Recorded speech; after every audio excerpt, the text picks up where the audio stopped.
were low and, okay, we're now streaming. I'm gonna stop talking about my hair. Hello, everyone, and welcome. Marissa, do you want to say hi to everybody before you disappear? Hi, everyone. Please put your comments and questions in the chat box, and I will get it to Jen and Miss Bev. Hi, everybody. Hello, Miss Bev. Hello there, Jen. How are you? Thanks for doing this. I'm so glad. Thanks to Avon for setting this up, and I'm really excited about it. And also, happy release day. Thank you. Wild Rain is doing her thing, and hopefully people are loving it. I've been getting lots of love on Facebook and on Twitter. So thanks to everybody who bought a copy today or pre-ordered or got your copies coming. I really, really, really appreciate you. Thanks for the love. Well, and this is also your 70th birthday is this weekend and Valentine's Day. Yeah, that's what my late husband used to call happy everything.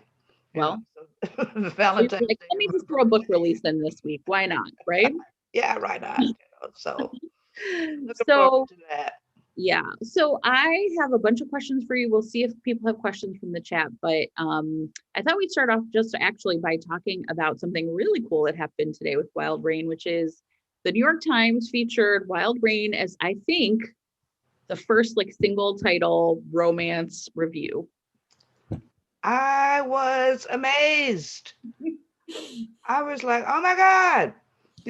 They had Avon sort of sent me, email a couple weeks ago saying they, were gonna, it was gonna be featured, and I was like, okay, it's gonna be at the bottom of, something, and one little piece, and then they did the 13 or 14 best books of the month or something. Books to look forward to in February, right? Yeah, and then I figured that was it, and then they said, well, they need an excerpt, and I was like, I need an excerpt for.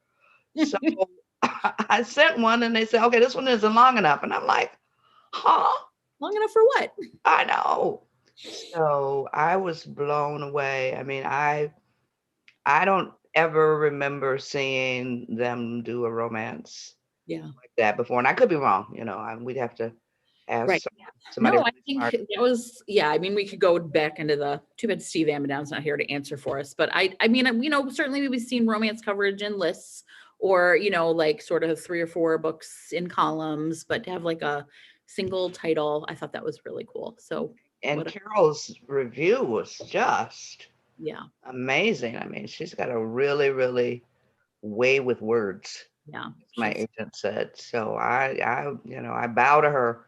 Yeah. It was absolutely amazing. Yeah. One of the things that it's sort of interesting too, before we get to the book is, I think romance is really, I mean, becoming mainstream in a way, right? And these are signals that you've seen, romance for decades. So when you think about these changes, what would you hope, what's your dream? What would be the things that would happen next for romance? That we see more things like this. Yeah. That we get less, stupid articles like we got with that Slate thing the other day. Right. And more focused on what romance really is by people who actually read the genre. I think Maureen with EW is fabulous. Yes. She's always upfront and very supportive. Karen Bates with NPR is also another great voice out there for us. So I would like to see more of that and less of these, what did they call them? Skeptical. Yeah, or clickbait, where they're just no. Yeah. I want to see more of that. I read an actual romance. Right. Yay. Right. Take a seat. Take a seat. I think that's what we are all hoping for sure. And so seeing that review today, I thought was just a real thrill. So it was great. Okay, so let's talk about the book because it comes out today. So Wild Rain with Garrett and Spring. On the Black Romance podcast I listened to you were on last fall, and one of the things you talked about is how when you write, almost all your characters sort of stand in for an aspect of Black history. Mm-hmm. So when you think about Spring and Garrett, what do they, is that still true for them today, like it was for Indigo and your first books? Sometimes it varies. I mean, for Garrett, he stood for the African American sailors, the Civil War. I like to have my characters wear the history. Mm-hmm. I think it was a lot more focused on that at the beginning of my career Mm-hmm. because there was so much to tell and so much to share and so much that we didn't know. Yeah. So he stands for that. He also stands for the newspapers. Right. But not a lot. I did a really deep dive into the African American newspapers with Topaz. Right. Because Kate was a reporter. So it depends on the story. It depends on, where we are in whatever history, I mean, whatever decade or whatever, political times that we're at also. So, and that's how I think I try not to write the same book every time. Right. I like to bring a different character, a different flavor, a different, sound, as it were, to the stories. And this one was different in its way. Yeah. One of the things that you've said is that Garrett is your first like cinnamon roll hero. So did he give you any trouble? No, Because he's a cinnamon roll. it doesn't even roll. I didn't know that was who he's going to be. Okay. Being a pantser, a lot of times I don't know how my character is going to end up. They may know. And they'll let me know along the way, when they figure, it's time here, learn this. Right. And then after I was done, I was like, whoa, he's sort of a cinnamon roll. I mean, very, very easygoing, very, very laid back, willing to let her lead. Had no plans to change her in any way. Yeah. But yet it didn't diminish him as a character or as a man. And afterwards I thought about you because, I don't know, a couple months ago on Twitter, you had done a thing about what a real cinnamon roll was. Yeah. And it was like, okay, I think Jen would approve of him being. I mean, well, one of the things I thought, and I don't want to like spoil things entirely, but like near the end, he has a conversation with his mother. Yeah. And so I thought, he's really so tied into, his relationship with his mother, and, that in some ways it seems to like make sense that he would be so open-minded with her, right? Yeah. But he shows that from the very beginning, so I think in that way it's clear that that's who he is from, he's, I mean, so for those of you who haven't started it, I don't want to spoil things, but she finds him, he's essentially, it's a blizzard and he's been thrown from his horse. Yeah. And she takes him home and essentially saves him, and he is grateful, but in no way like like kind of like embarrassed, or he was just like, thank you for saving me, not I should have saved myself or something, right? Yeah. Well, and they've got that almost that whole first chapter as the excerpt in the Times Review this morning. So you get to see her from the beginning. And she's a carryover from Tempest. Yes. We saw her the first time in Tempest. So, right. But he's fascinated by her. I mean, he has never seen a woman like her in his life.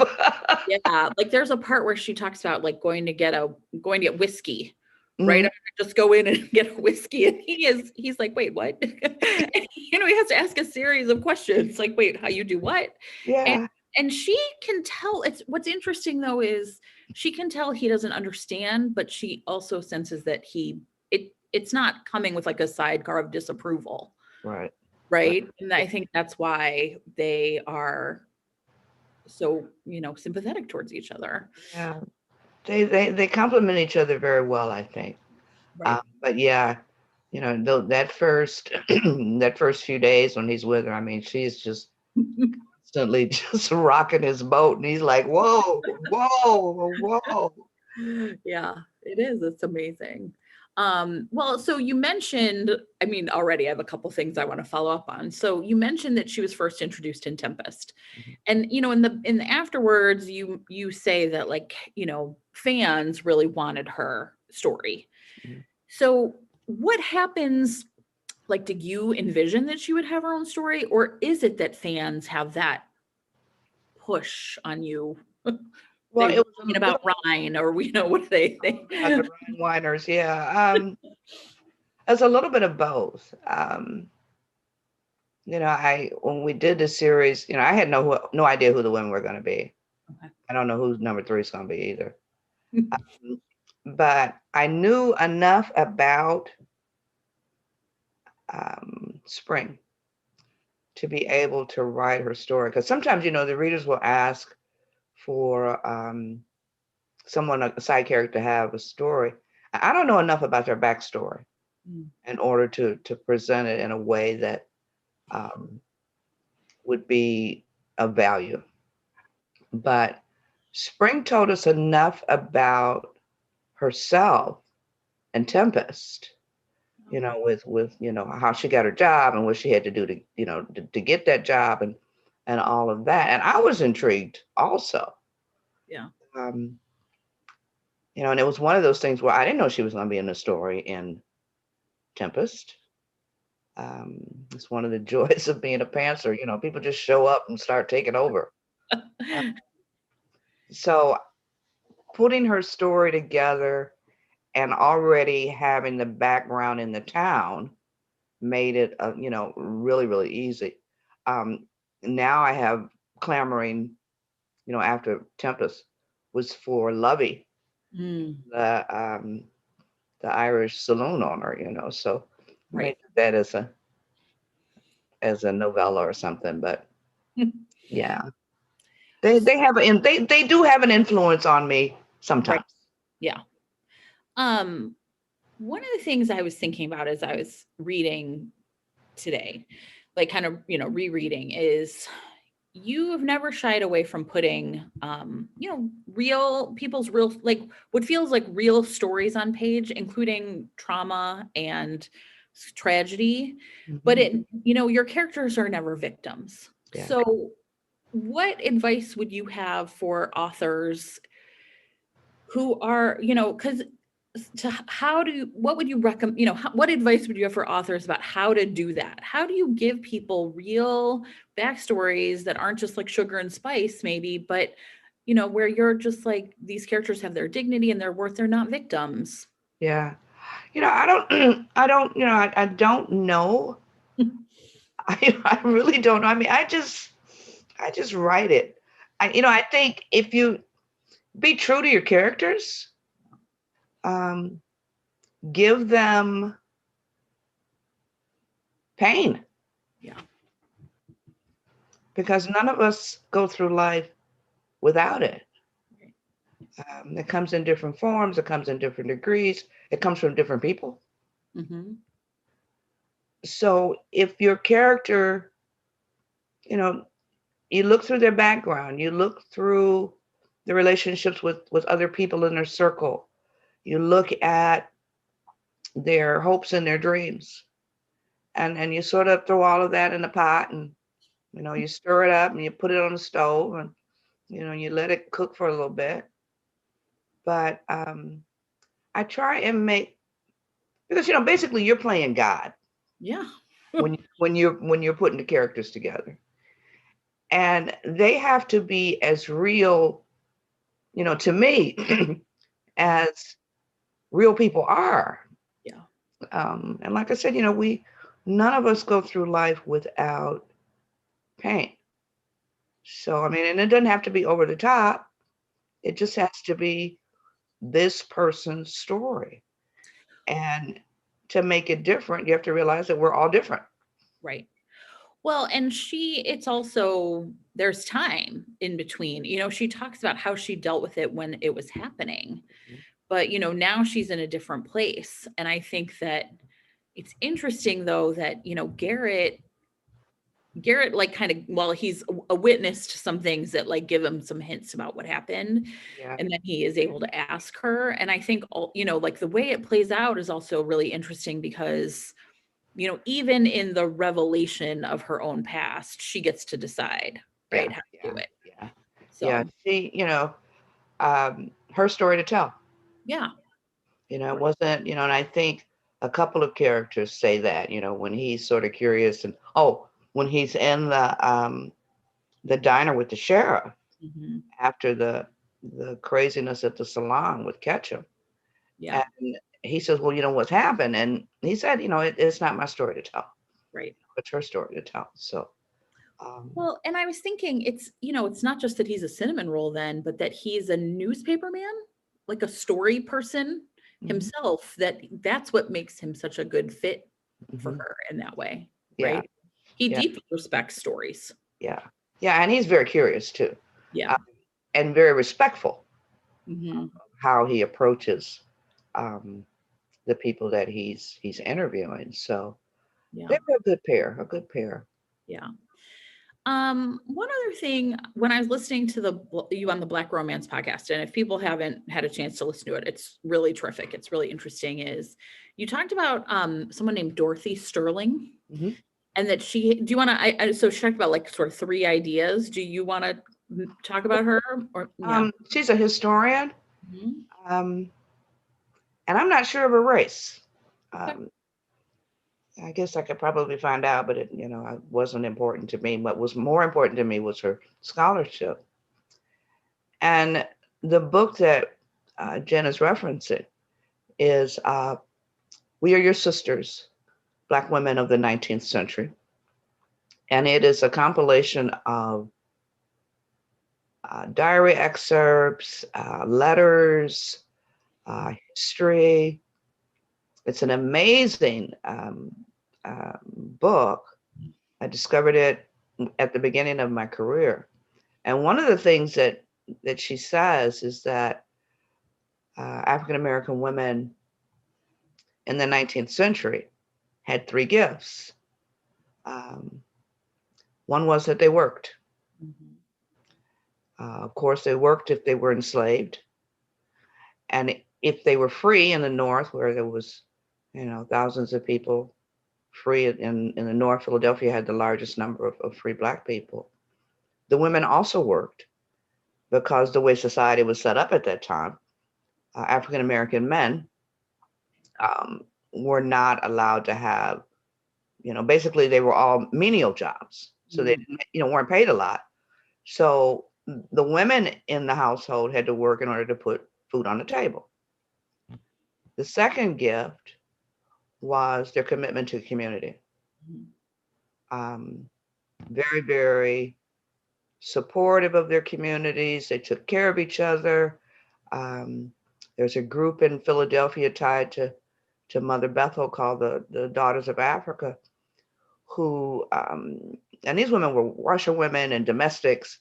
Mhm. And at the end of, you know, the week, at the end of the month, they would pool whatever pennies they had left over from paying their bills and pool that money and help people in the community with doctor bills or funerals or, you know, buying food. So it was sort of like almost like an insurance company. Mhm. So that commitment to community was number 2. And number 3 was Black women were always pushing the envelope on gender and race. Yeah. Um, some of the first, I think the second woman in America with a medical degree was a Black woman. Mhm. You had the Black women who were enrolled at the Pennsylvania Women's School of Medicine. Yeah, I probably got that wrong, but the name wrong, but not the idea. Yeah. Um, lots of those women, and those women went on to become doctors in areas, especially in the South, where they were the only doctors. Period. Mhm. Um, did their best to, you know, to help with the health and keep people healthy and all of that. Um, and then you had Mary Ann Shadd, who was the daughter of abolitionists in Philadelphia, and her family sort of left the United States along with a bunch of other people after the Fugitive Slave Law, 1850. So, and she was the first woman on the North American continent to own a newspaper and run a newspaper. She had to sign her editorials as Brother Shad because she didn't think, people would take her seriously. So, so the work, the commitment to community, and the tendency to push the envelope on gender and race are three gifts that she highlights. And I try to give my heroines at least one of those. Yeah. Sometimes they have all three. So I was going to ask you I have like kind of some thoughts about what I think where Spring might fall in some of those. But I would love for you to talk about where you think she does. Well, she's sort of a loner, so she doesn't do too much with the community. Right. Outside of her family. Right. But they love her and she's a part of them, but she's definitely like, I'd rather be home alone. Yeah. But she's definitely works. And she's definitely pushing the envelope on gender and race. So I don't know if it's a spoiler or not, but to me, part of that was that she was not interested in being a mother. No, and she says that, straight up. Straight up. And that to me does not diminish her, nor does it diminish their love. We were talking about that on Twitter. We talk about everything on Twitter. And my favorite. Somebody was saying that some author, I don't remember who it was, said she had a reader who told her that if a romance didn't have babies or pregnancy, that she didn't think it was romance. And I was sort of appalled by that because you don't get to tell people what right. it looks like, Right. There are tons of women, and we're not talking about the women who are medically unable. Right. Talking about the women who have made that conscious choice that they are enough. They don't want kids.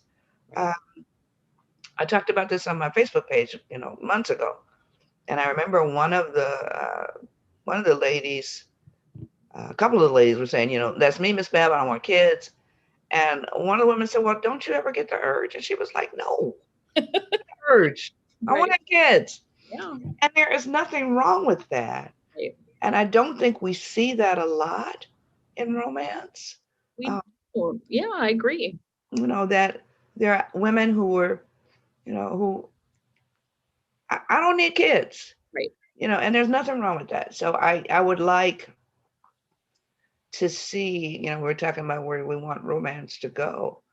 I'd like to see more of that because that's a part of our demographic too. Yeah. There are women who don't want kids, and they should get an HEA just like everybody else. Yeah. Lord knows I had 2 kids. I was like, one day I'm like, I don't want these kids. Go somewhere, Well, I think especially when, in the pandemic, like women, mothers are really struggling, and there's all these articles that are just like painful to read. And so, there's something very important, not just refreshing, but important about, seeing women through time who made those choices. Right. Yeah. And there were tons of them. I mean, and you look back through the history, and there are women who didn't want kids in the 18th, 19th century, but society says this is your role, and you will have children, whether you want children or not. So it's wonderful that these days, the women who don't want to change their minds, which is the thing that I dedicated the book to, women who don't want to change their minds, they get to say, no, I'm perfectly happy with my life as it is. And I'm, it's my story and I'm sticking to it. So I applaud them. Yeah. Well, and I also thought it was interesting, like, so work was another one of the 3 gifts. And her love of horses and her, her own ability to be in charge of that. But, the kind of the bad guy is like resents that she was the better at that job. Yeah. Right. He was. And I thought that was like a really nice, like an interesting touch too. Right. He was a mess. I He mean, was yeah, yeah, he was a mess. He got his at the end though. But yeah, I mean, and that was one of the reasons that he hated her. He said, his dad said, you're a better shooter, you're a better rider, you're a better. But, she had to be better in order to be successful in an all-male environment like that. I mean, she couldn't come in there and be a wimp. Otherwise, she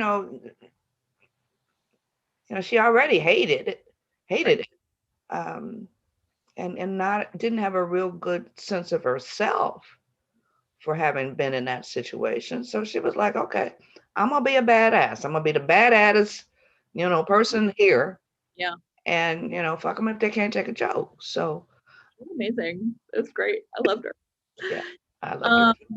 Okay, earlier you talked about being a pantser, and my friend Marika was like, ask her about her writing process. So I was like, I think she's a pantser. But so talk maybe, I don't know, people might not know what that means, but also, has there any way, is that the level of pantserness the same as it was when, you first started, or is this something that's changed over time at all, your process? It's still, I'm still at the beginning of the book. I'm wandering through the desert like, Moses with the, looking for the promised land because I don't know where I'm going. I start out, for those who don't know what a pantser is, and I'm sure most of you do, but we write without a net. Flying by the seat of your pants. Right, yeah, right by the seat of our pants. We write organically. We don't do a lot of plotting. We don't do a lot of outlining. We sort of let the characters, and in my case, we sort of let the characters guide the story. And I will start out with, maybe a kernel of a character or maybe a kernel of history. I always say that Indigo started with that, that one line, I knew a man named Wyatt who was free, who sold himself into slavery for the love of a woman. Forbidden started with a diary excerpt from a gentleman who saw a Black woman striding across the desert with a cook stove on her head. He didn't know who she was, but she was just striding across the desert. And I wanted to know who she was. And, so I gave her a name and gave her a story. And Ryan popped up because I didn't know where he'd been for 10 years. All of your Ryan whiners wanted to know, though. Oh, God. Yeah. Along the end, we had already been, taken care of. Yeah. So it depends. So I may just start with that, just that little piece of information. And, if I'm quiet enough sometime, the story will come. But it comes in fits and starts. Sometimes I don't know, in the Blessing series, right? We had an incident with a character who had left town, and I didn't know where he was. No clue. I mean, he's a major character. The book's about him. I don't even know where he is. So the night before the book was due, it's 4:00 in the morning. I haven't had any sleep. I'm in the bathroom yelling at the mirror, where the fuck are you? And right then, they told me where it was. And I was like, you couldn't have told me this 2 weeks ago. I did an interview with Sarah at Smart Bitches, and I told her, I said, I always imagine my characters sitting in a corner laughing at me because, they know the story and I don't, and they'll feed me little pieces and let's give her this today, or, let's make her crazy and not give her this for another 2 weeks, so. But is it different? So the Blessing series, though, is, I mean, at least, when it's Wild Rain, it's really a tighter, right? You've got, the couple, but the Blessing series is a lot of moving pieces. That's a lot of parts. Yeah. A lot of parts. And they still treat you that way. Yeah. I don't know. I always say that my stories, come through me. They're not of me. And it's just if I'm, smart enough or, quiet enough to see what's going on. Somebody just asked a question about the forbidden Sony project. We don't know. I mean, COVID's got everything shut down. So I do know that Yeah. the couple pilots have been drafted. Nothing has been purchased yet. I mean, because, optioning and making are two different things. So we keep our fingers crossed. We have not heard anything about the Blessing series from the Al Roker people either. So we just keep a positive view and Right. keep writing. Right. Okay. So something you said about your stories and storytelling. So I've listened to you before. I've seen you talk before about like sort of like the snippets, right? Like they sort of come to you through research. Mm-hmm. But one of the things I was wondering is, people, I'm sure, trust you with their stories. Mm-hmm.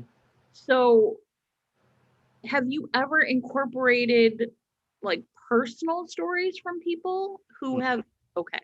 Yeah. No, I try not to. I try not to do that because that could get you in trouble, Sure. No, I'm just historical stuff. But interesting enough, I have received letters or emails from the descendants of some of the people who I've written about. Dangerfield Newby, who was with John Brown at Harper's Ferry. He's one of the gentlemen who lost his life there. And I think it's in Indigo, where I did a deep dive in that. But I got a letter from his family saying that, they were glad that I was keeping their ancestors' name alive and that I did it in a way that, was for them a lot of dignity. And then Judge Isaac Parker, Hanging Judge Parker, reference him a lot with my Westerns, especially Topaz. And I got an email from his great granddaughter saying the family had read the books and they loved, the way I treated him and it was so on point. And, I was like, whoa. Yeah. So, even though I don't write about people in my life, Right. the people who are in the lives of some of my characters are very appreciative. So, yeah. Right. Well, because I do think that like there's a way in which reading your books feels like listening to family stories. Right. And so it just struck me as being like a really interesting question. Like, how is it different for, I mean, I know that like hearing stories or reading is different than storytelling, but I would imagine that a lot of stories that, people have shared with you about their families. Yeah. Yeah. And early in my career, it got to the point where I would get on a plane and say, I wonder who I'm going to talk to today. Planes. Planes. Remember those? Wonder who's, God, who are you going to put in my life today that I, need to listen to, that they need to tell me something. And it was always amazing. Little pieces of life. The woman, a Black woman who told me that she loved Topaz because her great grandmother was a mail order bride. People don't think, Black women were mail order brides. She said, yep, my great grandma was a, so that kind of stuff. Yeah. I imagine. So I asked people if they had like questions, and a lot of people, of course, I think were fascinated by like the research that historical romance authors do. So, and you of course are always really in the backs of your books and your afterwards are really clear about sort of like your sources and your process. But what are the things that your favorite parts of doing research, or are there things now that you're like, oh, here I am again? I love it. I love it. My problem is I want to put too much history in the books. When I give workshops, I tell people, I said, if your eyes start glazing over when you're doing editing, is too much. Cut some of it.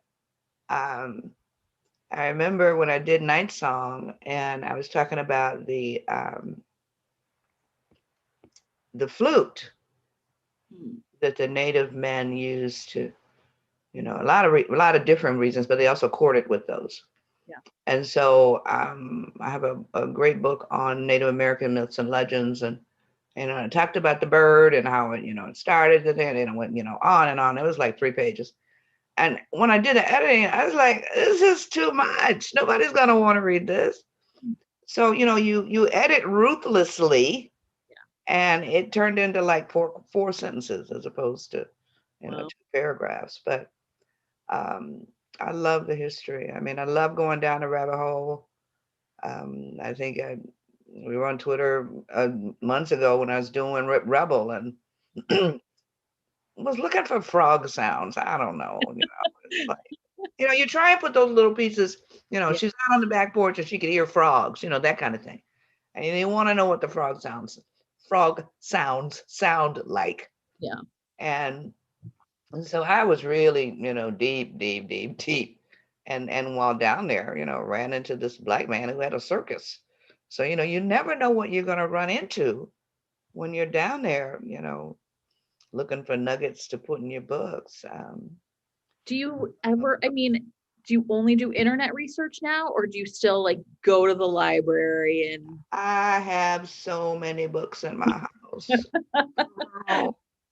I've run out of, and I've said this before, I've run out of space. I got 1, 2, 3, 4 bookcases in my office. And there are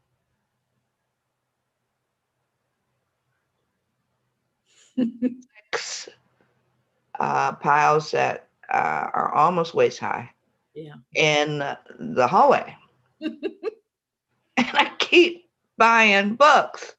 And my daughter's like, Mom, what are you gonna do with all these books when you die? That's gonna be your problem. That won't be my problem. It's gonna be your problem. Right. You're like, but I'm always looking. I'll be, cruising through Amazon looking for something, and it'll say, if you like this, you like that, and I'm like, ooh, I want this, I want that. I have all of Dorothy Sterling's books, all of Benjamin Quarles's. Probably, I think the godfather of African American history, taught at one of the HBCUs down south.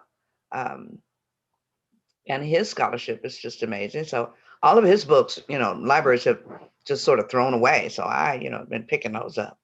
Yeah. But I got so many books. When I started, I did use the library. Yeah. Because I didn't have, the resources that I needed. So I just bought everything that was in in my local library's collection and brought it home, and it's a mess now. I mean, it's like, Jesus, what am I going to do with all these books? Yeah. I tried to explain to my students once what microfilm was. And they were just like, wait, go back. You couldn't just like look on the internet and have whatever, right? I mean, old newspapers or whatever. And I was like, yeah, explaining it to you even, it sounds like so much more work. I know. That's sort of like, when we, when I first got into publishing, and, the writers now don't know how, drama free. Yes. We had to have, whiteout, and, you had to, it was before computers, and when you did revisions, you had to, do the revision on the typewriter and then, type it out, and then you had to tape it to the other part of the story, and, and you would have, depending on how big the revision was, it's the sheet of taped together pieces from me to Chicago, and then you had to fold that up, mail it, so yeah, things have changed. Microfiche, yeah. Microfiche. That's some old school stuff. So when you are, so this is like I know it's probably both. So, I'm always curious if it's like the chicken or the egg. Like you find something really cool and then you're like, I could put this in a book, or do you have to go, I need to find the frogs the way the frogs sound, right? Yeah. Is there a predictability to it? Is it half and half? I may start out with that kernel, and that kernel may grow. Mhm. And I'll get to a point where something will come up that I don't know anything about.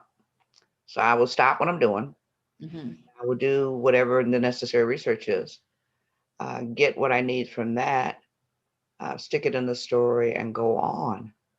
Lots of paper in my life, lots of paper. And I'm so disorganized. I mean, I'll print stuff out, and then I'll lose it. And then I go back and I print it out again, and then I'll lose it. And it's like people say, well, why don't you use Scrivener? And I'm Right. like, because it's a learning curve. I don't have time for learning curves. So Yeah. one day I'm gonna fly Gwen out here, and she's gonna give me, A you know, Wilkinson a tutorial. 2-day Scrivener thing so that I can, be a little bit more efficient. Yeah. Because here I am, 26 years later, and I'm still trying to streamline my process. So uh, Well, your it's an process also ongoing works thing. for you, It so, works for me. Works for me. Works for me. Yeah. Okay, so I have some questions that are kind of more about you as a reader, Okay. um, which are just kind of fun. So, do you have a favorite trope you like to read? I'm a fantasy reader, Yeah. so I read whatever Ilona and Gordon write. Yeah. Me too. Uh, Yeah. I'm going, I'm on a little hiatus now, thanks to my Yeah. editor, so I may get around to reading Blood Air. Yeah. But I want Hugh's book. I want the next book with Hugh and Alara. I know, how in the world did they make him a hero? I We have hated his no ass. I We have no hate, idea. we Talk hate, about magic. oh God, they're so They were good. like cinnamon rolls. No, we're gonna take the burnt bottom of the pan and turn him into a hero. I know. I told somebody in an interview recently that if I could pick only one writer to read for the rest of my life, you only get one author to read for the rest of your life, it would be them. Wow, Be them. Yeah, that's high praise. Yeah, they are amazing. they are amazing. I'm constantly, almost always, like reading or re-listening to the Hidden Legacy series. Mm-hmm. Like it's just like such a comfort. So I feel Yeah, that. yeah. And I, for me, it was a good series, but Yeah. I'm more into the Kate Daniel world, Right. So, Right. but yeah, for romance, Marriage of Convenience, Mhm. because I like writing that. Okay. I like Enemies to Lovers. I don't like Secret Babies. And it was funny because I was talking about, I don't like, and somebody said, Miss Bev, you wrote a Secret Baby book. And I'm like, no, I didn't. And they're like, yeah, you did. With Destiny Surrender. And I was like, oh shit, I did, right? We're like, it was a semi-secret baby. That's funny. And it was a semi-secret baby. Yeah. Well, wait, so have you ever thought about writing speculative fiction? I have been lying to my readers for the last 15 years about this dragon book that I have in a folder on my desk. Yeah. And I have it written in my head. Yeah. And it's also a romance, but it's more about a Black woman who's, a dragon. And then I did that little piece. It's called Transformations. Mhm. It's a dragon story that is in the back of Blessings 4.5, in the back of Crystal Clear, Okay. which is sort of the beginning of this dragon book that I've been lying about for the last 15 years. Um, I've been lying a lot of books. My readers are like, Well, I think your readers love you and understand that oh, you they do. have But it's like, more Miss Bam, stories than, when we getting this book? Um, but yeah, so if anybody wants to read that who has not read it yet, uh, it's called Transformation, and it's in the back of, it's only like 8 or 9 pages. It's very, very short. Yeah. But if I could play in another sandbox, that would be Yeah. it. Yeah. Right. Right. but it's also, maybe it's nice to just read it and not have to have the pressure to I know, but I want to write the story though. I want to write the love book. your dragons, Miss Bev. I know. I know. I know. One question I was just really curious about is, I mean, you are so active on Twitter and Facebook. How, like, how did you engage with your fans before social media? It was mostly letters. Yeah. It was letters. The first, oh, okay, you did letters and you got addresses at your book signings. Everybody had a notebook and you had to put your address in that. And then we would send out, notices and stuff through snail mail. Hmm.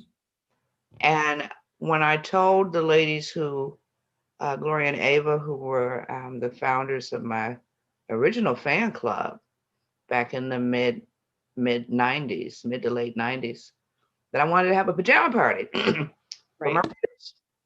And they looked at me like, so we got all the addresses together and we sent out notices. And damn, if 75 women didn't show up Yeah. for their very first one. Some of those women are still with me today as my, as my bottom women. Yeah. And then we did Yahoo groups. Oh, sure. Okay. We did Yahoo groups. And then we moved to Facebook. And I have three pages on Facebook plus a spoiler page. Okay. Yeah, because Sure. there's so many of them. Yeah. And and a lot of them finished the book, got it at midnight. They were done at 6 o'clock this morning. Mm-hmm. And they want to talk about it. Yeah. So I have a spoiler room where they can go and talk about the book and not spoil it for the people who are, not reading it as quickly or have not gotten their books yet. Yeah. So they are such a blessing to me. Oh, yeah. They're such a blessing. I tell them when I count my blessings, I count them twice. Because they're and it's one of the things that I try and make very, very a point for authors, young authors coming up, is to treat them like the gold that they are. Right. Because they're paying your mortgage. They're going to help put your kids through school. Right. Because without them, we would not be here. Right. So I try and I say good morning. I got one page, my page with the Victorian house on the front. We call it the Purple Lady House. I say good morning to them every morning. I try and say goodnight to them every night before I go to bed. But it's and they've become family. Yeah. So and it was funny because when the Al Roker people wanted to do a Facebook page for their working title for the project is Hopetown. Okay.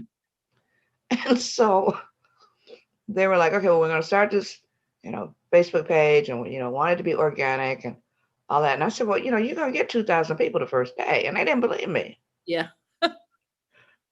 So they opened the page and it was like, they spent 3 days approving people. They were like, oh my God. I said, I've been out here for 26 years. Yeah. When I asked these ladies if they would help us out, they will say yes. Yeah. So they had never seen anything like that before. Listen to Black women, so Right. tried to tell you. So, yeah. Carol, who wrote the New York Times article, is in the audience. This is a really interesting question, which is, have you ever wanted to write about the Harlem Renaissance? Yes. Robert has a follow-up question. What is a historical period you would love to write about but haven't yet? But I want to write about the gangsters. Yeah. The gentleman gangsters of Harlem, Mm-hmm. the gentleman gangsters of Detroit. Yeah. Oh, yeah. I don't know, now that we're in the 21st century, I don't know what's considered, historical anymore. I mean, usually, I mean, it was 1900, for my whole career. Right. I don't know what it is now going forward. I mean, is it 1950? Is it, I don't know. But if, Well, 1980 was 40 years ago. So, well, 1970 when I was in college was like 50 years ago. I'm like, really? Been that long? Just seemed like yesterday. I would absolutely love to, like, somebody write me a historical romance set during the time of disco. Please, no. No. Because they would have to include disco night in Chicago when they tried to burn the stadium down. You know about that? Mm-hmm. Yeah, I'm sure you do. You're in Chicago. Yeah, I am. No, disco was not. Yeah. Because those of us who were, hard rockers were like, what the fuck is this? It's like, Sure. yeah. Anyway, but yes, I would like to do the gangsters of that era for Detroit and for Harlem. But there's so many books in my head, Oh, yeah. and time getting short.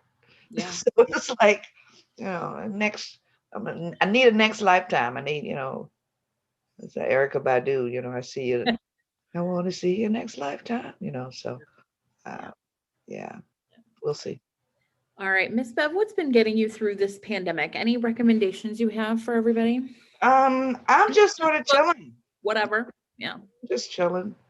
I had a rough spring with passing of my mom and my mother-in-law 2 days apart.